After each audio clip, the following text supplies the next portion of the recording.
Hi hello എല്ലാവർക്കും ഏറ്റവും പുതിയ റിവ്യൂയിലേക്ക് സമ്മർ റിവ്യൂ ചെയ്യാൻ വേണ്ടി ഇപ്പോൾ തമിഴ് മൂവിയാണ്.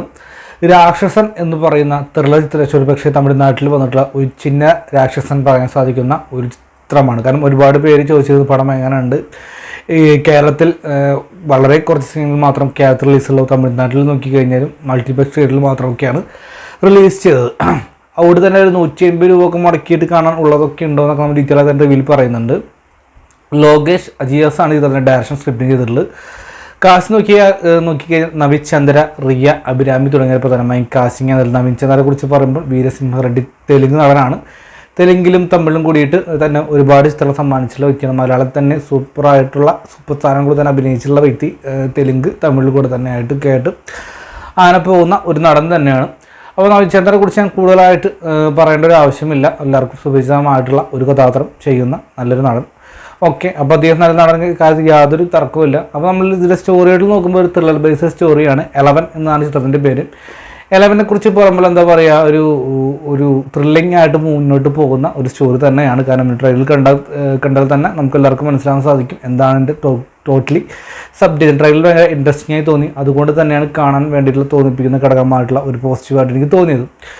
അപ്പോൾ 11ൽ സ്റ്റാർട്ട് ചെയ്യുമ്പോൾ തന്നെ ഒരു കൊലപാതകം നടക്കുന്നുണ്ട്. ഒരു സൈക്കോ കില്ലറാണ്. അതായത് സിറ്റിക്ക് പല സ്ഥലത്തായിട്ട് ഒരുപാട് പേർ കൊല്ലപ്പെടുന്നു. അതായത് ക്രൂരമായി തന്നെ പെട്രോൾ കത്തിച്ച് കൊല്ലുന്നു.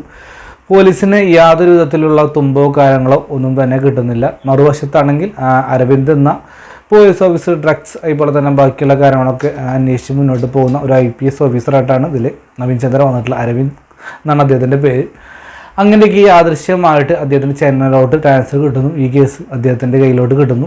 പിന്നീട് നടക്കുന്ന സംഭവ വികാസങ്ങളൊക്കെയാണ് ആര് എന്തിനാണ് കൊല്ലുന്നതെന്നൊക്കെ കാര്യങ്ങളൊക്കെ മുന്നോട്ട് പോകുന്നുണ്ട്. എസ്പെഷ്യലി എനിക്ക് എടുത്ത് പറയാനുള്ളത് ഇതിൻ്റെ ടൈറ്റിലൊക്കെ വളരെ സിമ്പിളായിട്ട് തുടങ്ങിയിട്ടുള്ളൂ. അതുപോലെ തന്നെ നായകന് ഇൻ്റർവ്യൂവിൽ കാണിക്കുമ്പോഴുള്ള ഒരു ഇംഗ്ലീഷ് സോങ് വരുന്നുണ്ട്.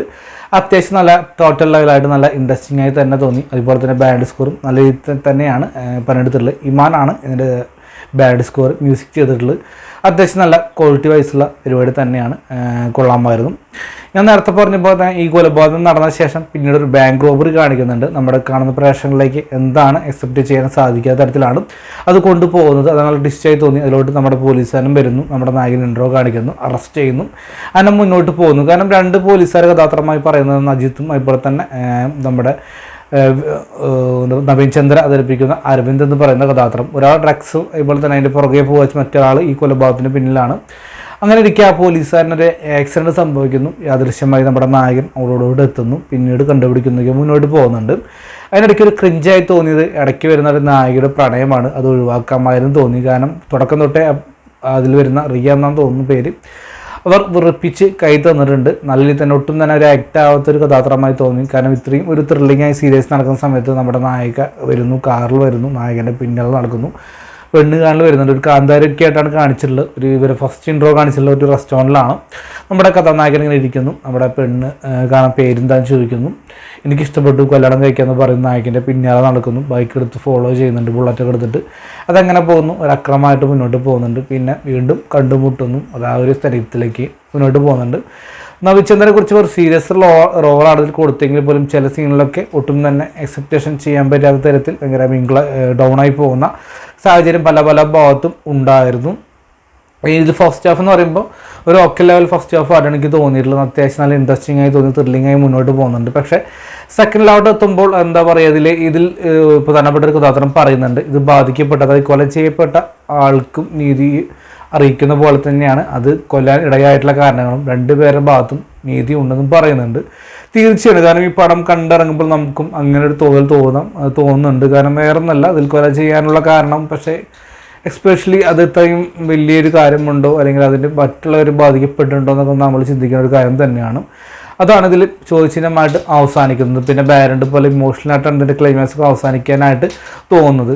എനിക്ക് എസ്പെഷ്യലി നോക്കുമ്പോൾ ഇതിൻ്റെ ക്ലൈമാക്സും അതുപോലെ തന്നെ ഇമോഷണലായിട്ട് ഒട്ടും തന്നെ കണക്ട് ആവുന്നില്ല. കാരണം ഈ കഥാപാത്രം അല്ലെങ്കിൽ പ്രധാനമായിട്ടുള്ള വില്ലൻ വേഷം ചെയ്തിട്ടുള്ള ആ വ്യക്തി ഇമോഷണലായിട്ട് അല്ലെങ്കിൽ കൊല്ലാൻ വേണ്ടി ചെയ്യുന്ന സാഹചര്യം പറഞ്ഞു പോകുന്നുണ്ട്. പക്ഷേ അവതരിപ്പിക്കുന്ന ഫ്ലാഷ് ബാക്കിലുള്ള ഒരു കാലഘട്ടം ആണെങ്കിൽ പോലും ഒട്ടും തന്നെ ആ കഥാപാത്രം അങ്ങനെ അവതരിപ്പിക്കുന്ന പ്രേക്ഷകരിലേക്ക് ഇഞ്ചക്ട് ചെയ്യുന്ന രീതിയിൽ തന്നെയാണ് പോകുന്നത്. പക്ഷേ ആ ഇഞ്ചക്ടേഷൻ ഒട്ടും തന്നെ പ്രേക്ഷകരിലേക്ക് എത്തുന്നില്ല, എന്നിലേക്ക് ഇമോഷണലി കണക്ട് ചെയ്യാൻ സാധിച്ചില്ല എന്നാണ് എനിക്ക് കണ്ടപ്പോൾ എനിക്ക് എങ്ങനെയാണ് തോന്നുന്നത്. കാരണം ഇതൊരു റീസൺ ആണോ, അല്ലെങ്കിൽ ഞാൻ മുന്നേ തന്നെ പല വീഡിയോയും ചെയ്ത് നമ്മൾ കഥാപാത്രം ചെയ്യുമ്പോൾ ആ കഥാപാത്രം പൂർണ്ണമായിട്ടും പ്രേക്ഷകരിലേക്ക് എത്തണം, കാര്യങ്ങൾ താൻ ചെയ്താണ് ശരിയെന്ന് തോന്നണം. പക്ഷെ ഒട്ടും തന്നെ അങ്ങനെ റീസണബിൾ അല്ലെങ്കിൽ പോലും ഇമോഷണലായിട്ട് കണ്ണെന്ന് വെള്ളം വരും അങ്ങനെ പരിപാടി കാര്യങ്ങളെങ്കിൽ പോലും അങ്ങനെയാണല്ലേ എന്നുള്ള തോന്നൽ, അയ്യോ എന്നുള്ള തോന്നലുണ്ടല്ലോ, ആ ഒരു ചിന്താഗതി ഇതിലോട്ട് വരുന്നില്ല. അത് വളരെയൊരു നെഗറ്റീവായിട്ടാണ് എനിക്ക് തോന്നുന്നത്. അതുപോലെ തന്നെ അതിൽ വരുന്ന കഥാപാത്രങ്ങളാണെങ്കിൽ പോലും പുതിയ സംഭവങ്ങൾ കൊണ്ടുവരാൻ ശ്രമിക്കുന്നുണ്ട്. എനിക്കൊന്ന് ഏകദേശം കമ്പയർ ചെയ്യുമ്പോൾ നമ്മൾ കണ്ട് മറന്നു പറഞ്ഞിട്ടുള്ള ഒരു സ്റ്റോറിയൊക്കെ ആയിട്ട് തന്നെയാണ് എൻ്റെ കണ്ടൻറ്റായി യൂസ് ചെയ്യാൻ ശ്രമിച്ചിട്ടുള്ളത്. രാക്ഷസനാണെങ്കിലും അതുപോലെ തന്നെ മലയാളത്തിൽ ബ്ലാക്ക് ടാലിയ ഒരുപാട് പടങ്ങൾ കണ്ടിട്ടുണ്ട്. ഇതെല്ലാം സസ്പെൻസൊക്കെയാണ്, ത്രില്ലറൊക്കെയാണ്. ഒരു വട്ടം കണ്ടു കഴിഞ്ഞാൽ നമുക്ക് മറക്കാൻ സാധിക്കുന്ന രീതിയിൽ തന്നെയാണ് മുന്നോട്ട് പോകുന്നതെങ്കിൽ പോലും ആ ട്വിസ്റ്റ് ഉണ്ട്. ഇതിൽ അവസാന ട്വിസ്റ്റ് എന്ന് പറയുമ്പോൾ ഞാൻ പ്രതീക്ഷിച്ച പോലെ തന്നെയാണ് വന്നത്.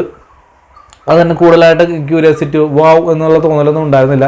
ഇതാണോ സംഭവം എന്ന് തോന്നുന്ന തരത്തിലായിരുന്നു. പക്ഷെ ആ കഥാപാത്രത്തിലുള്ള ഫ്ലാഷ് ബാക്ക് കാര്യങ്ങൾ മുന്നോട്ട് പോകും. ഞാൻ നേരത്തെ പറഞ്ഞ പോലെ തന്നെ കണക്റ്റ് ആവുന്നില്ല, വളരെ പോരായ്മ തന്നെ തോന്നി. ആ കഥാപാത്രം കുറച്ചുകൂടി ഡെവലപ്പ് ചെയ്യാമെന്ന് തോന്നി. അവസാനം നമ്മൾ ഇമോഷണലായിട്ട് കണ്ടു ചെയ്യാൻ വേണ്ടി ഡയലോഗും പറയുന്നുണ്ട്, എന്തായാലും എൻ്റെ അവസ്ഥ നിൻ്റെ മകന് വരരുത്, ഇങ്ങനെ പറഞ്ഞ് കുറച്ച് കാണിക്കുന്നുണ്ട്. കൂടുതൽ സ്പോയിലറായി പോവും. പിന്നെ ആ കഥാപാത്രം ഒരു എൻ്റെയോട് കൂടെയാണ് കാണിച്ചിട്ടുള്ളത്. പക്ഷേ എങ്കിലും അതും ഇമോഷണലായിട്ട് തോന്നുന്നില്ല, വലിയ ത്യാഗി കാര്യങ്ങളൊക്കെ ആയിട്ട് പോലും തോന്നുന്നില്ല. പലതും ഒരു ചോദ്യചിഹ്നമായിട്ട് മാറുകയും ചെയ്തു. കാരണം അന്നത്തെ ഒരു കാലഘട്ടത്തിൽ അങ്ങനെ സംഭവിച്ചത് എന്താണ്, കാര്യങ്ങളൊക്കെയാണ് മുന്നോട്ട് പോകുന്നത്. ഇപ്പോൾ തന്നെ പുതിയൊരു സബ്ജക്റ്റിലും ടോട്ടലി ആയിട്ട് മാറ്റുന്നുണ്ട്. ട്വിൻസ് സ്കൂൾ എന്ന് പറഞ്ഞ സംഭവം വരുന്നുണ്ട്. അതായത് ഇരട്ടകൾക്ക് വേണ്ടിയിട്ടുള്ള സ്കൂള് ആരംഭിച്ചിട്ടുള്ള കാര്യങ്ങളൊക്കെയാണ് പടത്തിൽ മുന്നോട്ട് വരുന്നുണ്ട്. അതും കൂടുതൽ കഴിഞ്ഞ സ്പോയിലറായി പോകും. കാരണം എല്ലാം പടത്തിൻ്റെ ഇമ്പോർട്ടൻ്റ് ആയിട്ടുള്ള ഭാഗം തന്നെയാണ്. ഇടയ്ക്കിടയ്ക്ക് അവരെ ടെസ്റ്റ് കൊണ്ടുവരാൻ ശ്രമിക്കുന്നുണ്ട്. അതും ആ ടെസ്റ്റോട് തന്നെ അവരെ തന്നെ നശിപ്പിച്ച് കളയുന്നതാണ് നെക്സ്റ്റ് ഭാഗമായിട്ടും എനിക്ക് തോന്നുന്നത്. കാരണം വെച്ച് ഞാൻ നേരത്തെ പറഞ്ഞ പോലെ തന്നെ ഇതിൽ പോരായ്മയായിട്ട് തോന്നുന്നു ക്ലൈമാക്സിലുള്ള ആ ഒരു ട്വിസ്റ്റ് ആണെങ്കിലും ഇമോഷണലി ആയിട്ടുള്ള കഥാപാത്രത്തിൻ്റെ ഇമോഷണൽ സീൻസ് ആണെങ്കിലും പോട്ടും തന്നെ മിങ്കിൾ ചെയ്യാൻ സാധിക്കുന്നില്ല തന്നെയാണ് രണ്ട് പോരായ്മ എനിക്ക് തോന്നുന്നു. എങ്കിൽ പോലും ഒരു ഏവറേജ് അനുഭവം നമുക്ക് സമ്മാനിക്കുന്നുണ്ട് 11 എന്ന് പറയുന്ന മൂവി. നിരാശ സമ്മാനിക്കുന്നില്ല, കാരണം കൂടുതലായിട്ട് നല്ല അക്സെപ്റ്റ് ചെയ്ത് കാണുമ്പോൾ ഒരു നിരാശ തന്നെയാണ് സമ്മാനിക്കുന്നത്. ഒരു നോർമൽ ത്രില്ലർ എന്ന രീതിയിലേക്ക് സമീപിച്ച് കഴിഞ്ഞാൽ തീർച്ചയായും ഇഷ്ടപ്പെടും. ചിലർ രാക്ഷസനെ കമ്പയർ ചെയ്യുന്നത് കണ്ടു. നോട്ട് രാക്ഷസനേക്കാൾ ഒരു കുറച്ച് താഴെ നിൽക്കുന്ന മൂവിയായിട്ട് എനിക്ക് തോന്നിയിട്ടുള്ളൂ. കാരണം രാക്ഷസൻ ബെറ്റർ കാരണം ആ പടം ഒരു വേറെ ലെവൽ തന്നെ പടം തന്നെയാണ്. കാരണം ഇടയ്ക്ക് ത്രില്ലിംഗായി മുന്നോട്ട് പോകുന്നുണ്ട്. കാരണം അവസാന ഭാഗത്താണ് അതിൽ വില്ലൻ ആരാറുന്ന തോന്നുന്ന തരത്തിലേക്ക് കൊണ്ടുവരാൻ ശ്രമിച്ചിട്ടുള്ളൂ. പക്ഷെ നമുക്കിതിലും ട്വിസ്റ്റ് മാറ്റം കൊണ്ടുവരാൻ ടിസ്റ്റ് എന്നിട്ട് ഒരുപാട് ടിസ്റ്റ് വരുന്നുണ്ട്. അവസാനമായിട്ട് ഡബിൾ ടിസ്റ്റ് ഒക്കെ കൊണ്ടുവരാൻ ശ്രമിക്കുന്നു. പക്ഷെ ഒട്ടും തന്നെ എനിക്കത് എന്താ പറയുക, പ്രതീക്ഷ കാര്യം കൊണ്ട് തന്നെ ഒരു വാവ് എന്നുള്ള തോന്നലൊന്നും തോന്നിയിരുന്നില്ല. അതാണ് പടത്തിൻ്റെ ഒരു നെഗറ്റീവ് എനിക്ക് തോന്നും. എങ്കിലും കാണാത്തവരുണ്ടെങ്കിൽ ഇനി OTT വരുന്ന സമയത്തൊക്കെ കണ്ടു നോക്കാവുന്ന ഒരു പടം തന്നെയാണ്. കാരണം തിയേറ്റർ ലിസ്റ്റ് വായിച്ചാണെന്ന് ചോദിച്ചു കഴിഞ്ഞാൽ എനിക്ക് അങ്ങനെ തോന്നിയില്ല. ഒരു OTT വരുന്ന സമയത്തൊക്കെ പൂർണ്ണമായിട്ടും കാണാവുന്ന ഒരു ചിത്രം തന്നെയാണ് 11 എന്ന് പറഞ്ഞ ചിത്രം. അപ്പോൾ തൊട്ടടുത്ത തിയേറ്ററുകൾ ഉണ്ടാവാൻ സാധ്യതയില്ല. അപ്പോൾ കാണാൻ പറ്റുന്നവർ എന്തായാലും തീർച്ചയായിട്ടും കണ്ടു നോക്കുക. OTT വരെ വെയിറ്റ് ചെയ്യാൻ ക്ഷമയില്ലാത്തവർ അതുങ്ങൾ OTTക്ക് വേണ്ടി കാത്തിരിക്കുക. അപ്പോൾ തീർച്ചയായിട്ടും ഒരു ത്രില്ലർ ചിത്രം ഈ രീതിക്ക് ഒരു ഏവറേജ് അനുഭവം മാത്രമാണ് 11 എനിക്ക് സമ്മാനിച്ചിട്ടുള്ളൂ. ഇതെൻ്റെ മാത്രം അഭിപ്രായമാണ്. അപ്പോൾ വീണ്ടും മറ്റൊരു ചിത്രത്തിൻ്റെ റിവ്യൂമായി നിങ്ങളുടെ മുമ്പിൽ എത്തുന്നതായിരിക്കും. എന്നത്തേയും പോലെ തന്നെ വീഡിയോ ഇഷ്ടപ്പെട്ട് കഴിഞ്ഞാൽ ഒന്ന് സപ്പോർട്ട് ചെയ്യുക. അതായിരിക്കും ബൈ.